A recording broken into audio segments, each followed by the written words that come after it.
Hey everybody, what is up? It is Infinity the Rogue from Learn to Rogue, and today I'm going to bring you a different spin on the videos that we normally do. We are still going to be using Simulation Craft, but I saw a really awesome question on the forums that I wanted to answer, and I was kind of waiting for somebody else to hop in and answer it.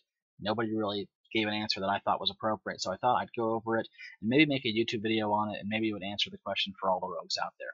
So the question was, hey everybody, I was wondering how long I should delay Adrenaline Rush and Blades when Killing Spree is about to get off cooldown as well. At the moment I'm waiting for the cooldown to be at about 25 seconds left. Everything above that and I'm just go ahead and using Adrenaline Rush and Shadow Blades. My other question is, should I ever use Killing Spree while Adrenaline Rush and Shadow Blades is active? So he really has two questions. He's asking whether or not he should Killing Spree while Adrenaline Rush and Shadow Blades is up, and how long he should delay Adrenaline Rush and Shadow Blades if Killing Spree is about to come off of cooldown. So let's look at the second question first because it's actually the easiest to answer. Should you Killing Spree while Adrenaline Rush and Blades is active? And the answer is yes, absolutely. You should not wait on Killing Spree just because AR and Blades is active. The only time you should ever delay a Killing Spree is if you have an internal cooldown on a trinket coming up, there's a burned phase on a boss, or you're about to go into a different insight that's going to give you more damage within one or two globals. Other than that, you need to be Killing Spreeing on cooldown. Do not hesitate just because AR and Blades is up. Use it anyway. And I'm going to show you that in Simulation Craft, the logic behind this. Okay, it's really easy. This is the default logic right here. I've pulled it up, and I have made a couple of modifications to it because I noticed there was a priority list mistake in Simulation Craft. The default one actually lists Killing Spree under Shadow Blades, which means that it would Shadow Blades first and then Killing Spree. Well, we don't want to do that ever, so I've actually added Killing Spree above Shadow Blades, and that's going to make a difference in your damage when you actually Simulation Craft it. It's actually about 2k damage higher if you have the right order in. So whenever you're pulling up Simulation Craft, make sure you always swap the order between Killing Spree and Shadow Blades. I don't know why that's a goof up, but it's easy to fix. So the way to add a modifier to tell Killing Spree to never ever ever Killing Spree during Adrenaline Rush and Shadow Blades is just to add this modifier right here, right next to Shadow Blades. Right next to Killing Spree, sorry. You just say and then buff dot shadow underscore blades dot down, and that just means only Killing Spree if Shadow Blades is not active. If Shadow Blades is up, do not Killing Spree, which is exactly what he's asking. So let's go ahead and simulate and see what happens. See what damage we get if we wait on our Killing Spree and we don't do it during Adrenaline Rush Shadow Blades. Okay, 481,000 is what it's telling us if we hesitate and wait for Adrenaline Rush and Shadow Blades. Let's go ahead and move that modifier away, and let's just do it like we normally would. If Adrenaline Rush is up, and Shadow Blades is up, and Killing Spree comes off cooldown, we'll go ahead and Killing Spree. So we see a big difference there, guys. Almost 10,000 damage extra just from not hesitating. Just do the Killing Spree. Do not wait. Just Killing Spree. You're going to get way more damage out of it. It's not even close. So the next question is a little bit more difficult. He wants to know how long should he hesitate on Killing Spree on Adrenaline Rush Shadow Blades if Killing Spree is about to come off of cooldown. And the way you do that is you use this modifier right here. And you have to do it in two different places, you guys. You have to do it next to the Adrenaline Rush right here, and you have to do it next to the Shadow Blades. And what we've done is we said only Shadow Blades if the cooldown for Killing Spree is greater than 10. Only Adrenaline Rush if the cooldown for Killing Spree is greater than 10. So if Killing Spree is at 10 seconds, don't Adrenaline Rush Shadow Blades. Eviscerate first, then Killing Spree, then do it, which is what he's asking. So let's go ahead and simulate and see if we get any extra damage out of that. Now, if you noticed, I'm on my 78th simulation today, which means I've been doing this for quite a while to come up with the answer myself.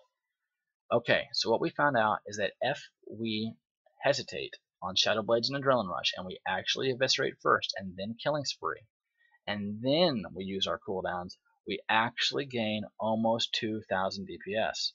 That's pretty significant. So you do need to hesitate.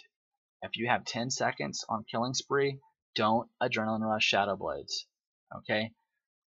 Eviscerate, get that killing spree out, and then use your cooldowns. And the reason why that is because if you look at the killing spree damage on this right here, which is the one we just did, you're getting 92 ticks of killing spree. If you go back one, this is what happens if you just adrenaline rush and you don't wait. You're only getting 89 ticks. Okay, so you're not getting quite as much killing spree as you would. You've actually lost almost 0.4% of killing spree damage, and that's because you didn't wait. So you didn't get an extra killing spree. Now, how much should you wait? So let's go ahead and modify this to 20. What if killing spree is out at 20?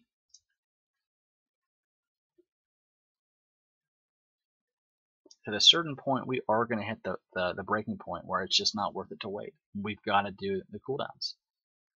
Okay, 492, 288 versus 492, 135.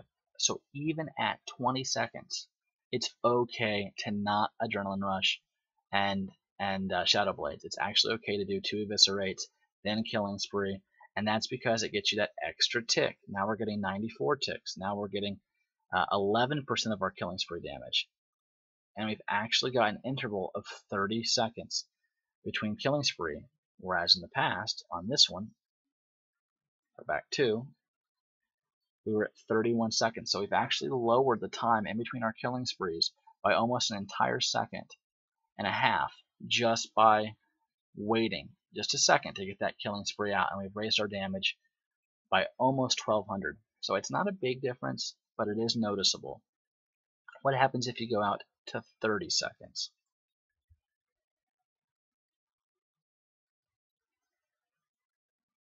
I have a feeling this might be where the breaking point is.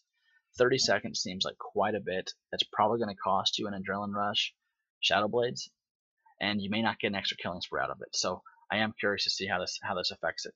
Okay, at this point, we've actually not gained any damage. We've lost damage. That's probably because we've lost a bit of our adrenaline rush or shadow blades on the back end. So that's the answer, you guys. 10 or 20 seconds on a 400-second fight, it's fine. At 30 seconds, it's not fine. And I want you guys to take this information and use it intelligently, because it's going to be changed depending upon the fight length and depending upon what's actually happening.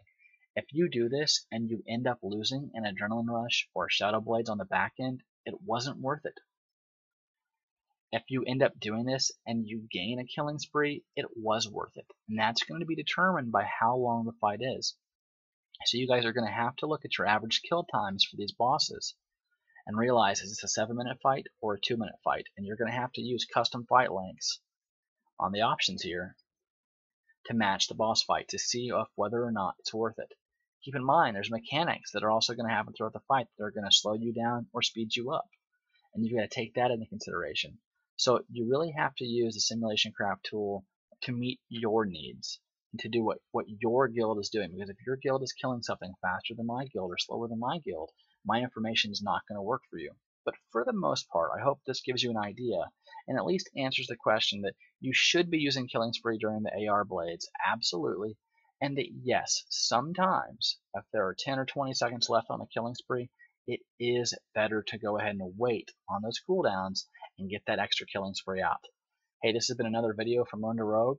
If you liked the video, if you learned anything, hit that like button, hit that subscribe button, and we'll see you next time.